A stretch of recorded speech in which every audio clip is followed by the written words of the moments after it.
Okay, today we're going to be focusing on Module 5.3, interpreting rate of change and slope. And a lot of you already know how to find rate of change and find slope, and I know we've done a little bit of that in class, but we're also going to be focusing on the interpreting part, which is just as important, and what these different rates of change mean and what these different slopes mean. So 5.3, let's get started. First of all, what is rate of change? So a rate of change is just, and you could read that, it says a ratio that shows how one variable changes with respect to another, or how, in more specific terms, how y changes compared to x. So it compares the change in y to the change in x, okay, or the change in the domain. We're going to talk about this in a few moments, but when we're talking about rate of change and we're looking at a linear graph, we have a specific word for that, which all of you should be familiar with, and that word is slope. So slope would be the rate of change of a linear function, and we're going to be speaking about that in just a few moments. Okay, so here the table shows the year and the cost of sending a 1 ounce letter in cents, and we're going to go ahead and interpret what's going on between all these different years. We're going to interpret this table by looking for the rate of change. And remember, rate of change is just change in y over change in x. Okay, or another way that you might see this written is this triangle-like shape, which we call delta. That means change in y over change in x. And you might see it written like that. I might write it like that, because it's a lot easier to write it that way than just writing change in. But that would be what rate of change is. So when we're looking for the rate of change from 2003 to 2004, remember, rate of change is a ratio that compares the change in our range with the change in our domain, or change in y over change in x. So if we're looking for the rate of change from 2003 to 2004, well, what was our change in our range? What was our change in y? We didn't change at all. So what was the increase from 2003 to 2004? It was plus 0 cents. We didn't change at all, right? Now, if we look at our domain, there was a change in our domain. It was from 2003 to 2004, so there was a change of 1 year. So if we were to interpret this, well, what's going on from 2003 to 2004? There was an increase, right, of 0 cents per year. Now let's see what's happening from 2004 to 2006. So if we look at our range, well, what's happening? We're increasing, right? We're increasing by 2 cents. So now we have plus 2 cents. Okay, and if we look at our domain, we are increasing by 2 years. We're going from 4 to 6. We're increasing by 2 years. So we're always going to want to simplify rate of change and slope when we get to slope. So if we're looking at this 2 cents over 2 years, that would be an increase, right? 2 divided by 2 is 1. So it would be an increase of 1 cent per year. So now we're looking at 2006 and 2008. Well, if you look at your range, okay, you're increasing by 3 cents. It would be plus 3 cents over a span of 2 years, right? Over a span of 2 years. So again, we're going to want to simplify this, or in fact, we're going to want to divide it, 3 divided by 2, because we want this in terms of just 1 year per year per year. So if we're dividing this, what would this increase be per year? It would be an increase of, well, 3 divided by 2 is 1.5 cents per year. In our last one here, well, what's happening with the cost? We are increasing by 4 cents. Okay, so it would be a plus 4 cents, and that is in a span of 5 years. If you look at from 8 to 13, that would be a span of 5 years, right? So what would our rate of change be? This would be an increase of, well, 4 divided by 5 is 8 tenths, 0.8 cents per year. And it's not, it's great that we can find the rate of change of all these years, right? But we also need to look at the data and interpret the data. Okay, we need to figure out, well, what does this mean? Well, if we look at this, and we're talking about what this means, so it looks like the greatest rate of change was between 2006 and 2008. Between those 2 years, that was the greatest increase, the greatest cost change for sending a 1 ounce letter, right? And hopefully you can use this rate of change data to see that, to interpret well, what was the greatest increase, what years had the greatest increase, and you could see that just by looking at your rate of change, because obviously 1 and 5 tenths would be the greatest rate of change. Whereas the converse of that is true. If I were to ask you between what span of years had the lowest increase of sending a 1 ounce letter, well, that would be between 2003 and 2004, where there was no increase at all. It was an increase of 0 cents per year, and you could use the data that you collected by finding the rate of change to interpret that information.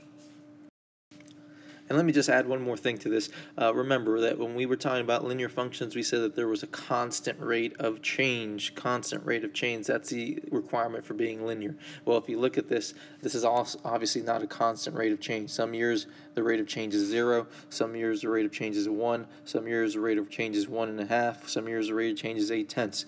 So hopefully you could realize that this right here would not be linear, not linear. Because it doesn't have that constant rate of change. That's supposed to say linear, I'm sorry. It doesn't have that constant rate of change that we spoke about earlier. So slope is also a ratio that compares your change in y over your change in x. But the difference between slope is that slope is constant.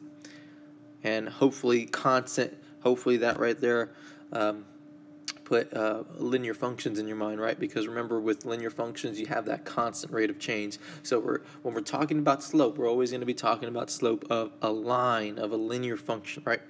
And slope is written as a ratio, just like rate of change, of the vertical change, or we call that rise, and I hope you realize why, because vertical change on a coordinate plane would be your y-axis, right? And remember, rate of change is change in y over change in x. So slope is written as a ratio of the vertical change, rise, to the horizontal change, run. Horizontal would be your x, right? So between any 2 points on a line. So frequently you'll see slope as, you'll see people saying slope is, and this might be something you want to write in your notes, slope is rise over run, right?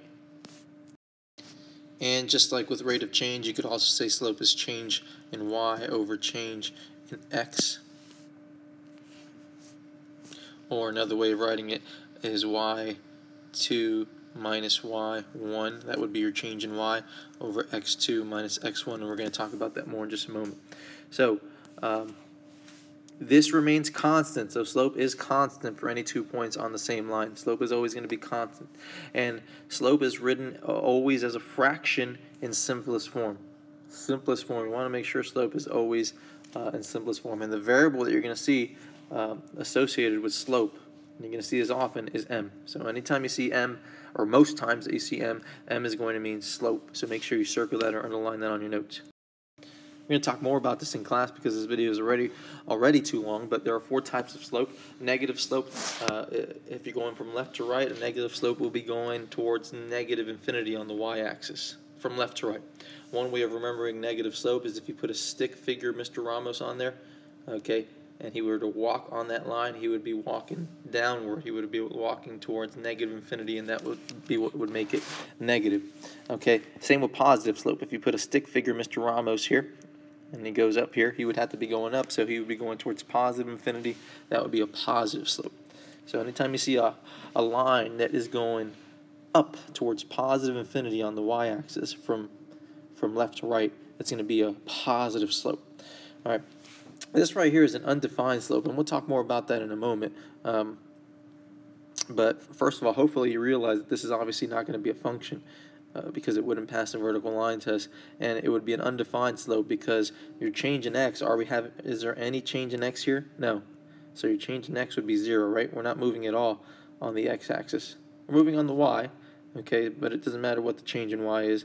The change in x is 0, and you can never, ever, ever divide a number by 0. If you don't believe me, put it in your calculator. Just put 7 divided by 0, and it'll tell you it's undefined.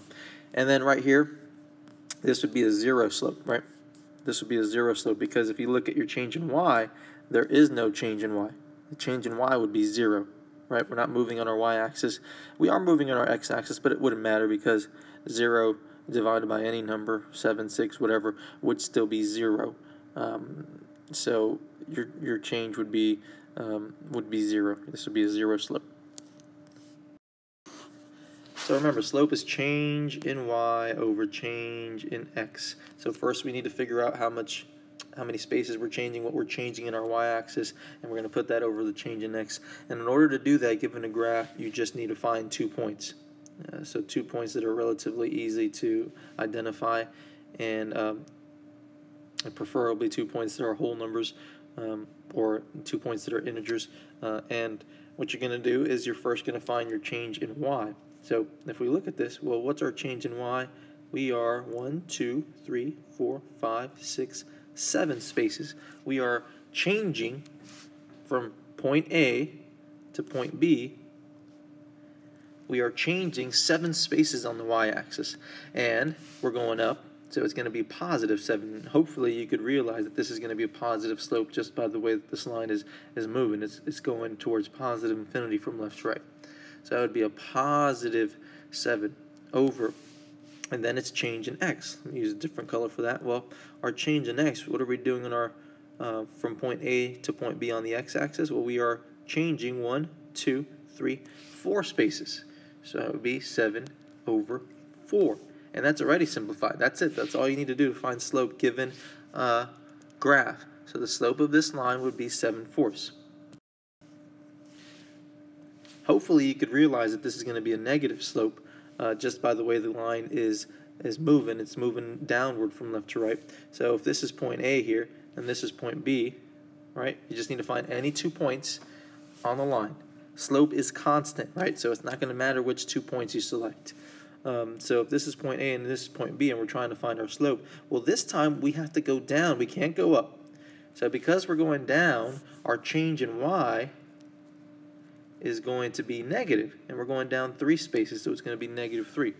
And if we look at the x-axis, well, in the x-axis we are moving 1, 2, 3, 4, 5, 6, 7, 8, and 9 spaces to the right, so that would be -3/9 would be your slope. You could simplify that. That would be -1/3, and that would be your slope.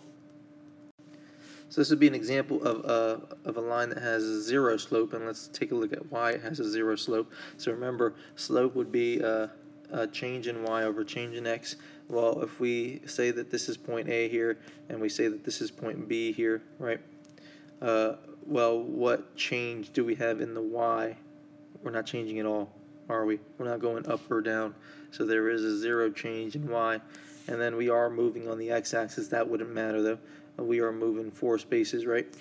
But it wouldn't matter because 0 divided by 4 is 0, and that would be your slope. So here's an example of a line that would give us an undefined slope, because if we look at the y-axis, yeah, we're changing in the y-axis, and we're moving 5 spaces on the y-axis, right? So your change in y would be 5. But are we changing in our x-axis? Are we running? Are we going left or right? No, we're not. So that would be 0. And again, anything divided by 0 would be undefined. So this would be an example of an undefined slope. Undefined slope. So let's take a look at this one. And now we're going to find the slope and interpret the meaning of the slope. So if you look at this graph here, so remember, slope is rise over run, or slope is change in y over change in x, right? If we're looking at the y, well, what's our change?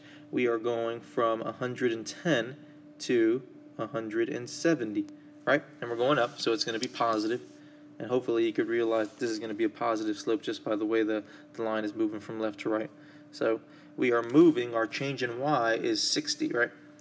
We are going from 110 to 170. We are changing 60 units on our range and our y-axis. Well, what's our change in x?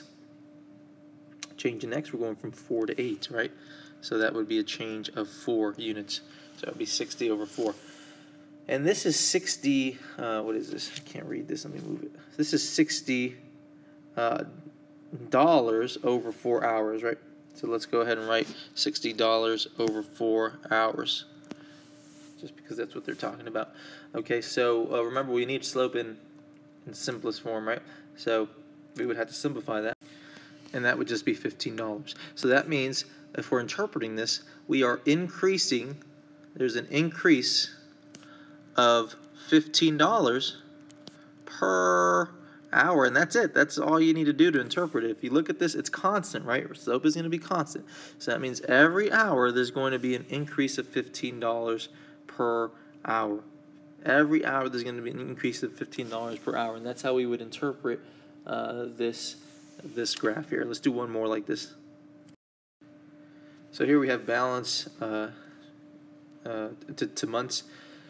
So this is point A and this is point B. Does it really matter which point you start with? Not really, and I'll show you why in a moment. This is obviously going to be a negative slope. So let's say we started with point A, and we're looking for our change in y, right? We're going down. And how many spaces are we going down? Well, we're going from 860 to 585. So that should be 275, right? And because we're going down, that's going to be negative 275.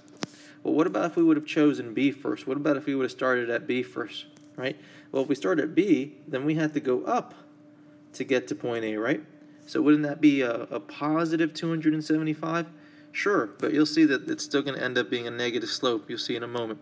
Okay, let's get back to the first example. So it's a change in y in the first example from A to B would be negative 275. This is from A to B. And what's our change in x? Well, from x we are going from 3 to 8, right? So that's 5. And this is months. I'll just put write months out. And this is a change in money. We're going down negative $275 in 5 months. Well, what about if we did it from B to A? Would we have still gotten a negative slope? Absolutely, because our change in y was 275. But now for change in x, we're going to the left instead of going to the right. So that would have been a negative 5, which still would have made the slope negative. Understand me? Because negative 275 over 5 is the same thing as negative 275 over 5. It's still going to be a negative slope. All right, we have to simplify this. So if we divide this, it would be our slope is negative 55. And if we were to interpret this, it would be, well, we lose $55 every month. That's how you would interpret this. Slope formula. So the slope formula is used to find the slope between 2 points, x1, y1, and x2, y2. And I already alluded to this, and I'm just going to do this quickly because this video is already really long. But the slope formula is just going to be y2 minus y1 over x2 minus x1. This is how we would find the slope of just 2 points if we weren't given the graph. Okay, so let's do an example. So I'm just going to do a couple of these because this video is already really long, and we'll do the rest in class. So if we are finding the slope between these 2 points here, we would just have to choose one point to be our first point and the other point to be our second point. Doesn't matter which point you choose. Okay, so for example, if I decided to choose 1, 1 as my first point, then this would be my x1, this would be my y1. Okay, if I were to choose 4, 3 as my second point, this would be my x2 for second, and this would be my y2. And remember, to find slope, given 2 points, right, it would be y2 minus y1 over x2 minus x1. So this would just be y2, which is 3, minus 1, over x2, which is 4, minus 1. 3 minus 1 is 2, 4 minus 1 is 3. That is simplified. Slope is positive. That means this line will be moving towards positive infinity in the y direction if we're going from left to right. and that's it. All right, number 2. So here we have -2/4 and 10 -2. So x1, y1, wouldn't really matter which point you choose first. You'll still get the same answer. x2, y2. So slope is just y2 minus y1 over x2 minus x1. So that would be -2 minus 4 over 10 minus -2. And that would be, well, -2 minus 4 is -6. And 10 minus -2 would be 10 plus 2, which is 12. We would have to simplify this, so that would be -1/2. That's a negative slope, so if we were to graph this, it would look like that. Okay, and I'm going to stop there because this video is already really long. I challenge you to do the rest of them, especially this one right here and this one right here, because those are going to give you some slopes that are going to look maybe a little strange to you. But I challenge you to go back to your notes and figure out what the slope would actually be for 5 and 6 if you use this formula here. All right, and we will stop there because this video is already really long. We'll continue this in class. Have a great day.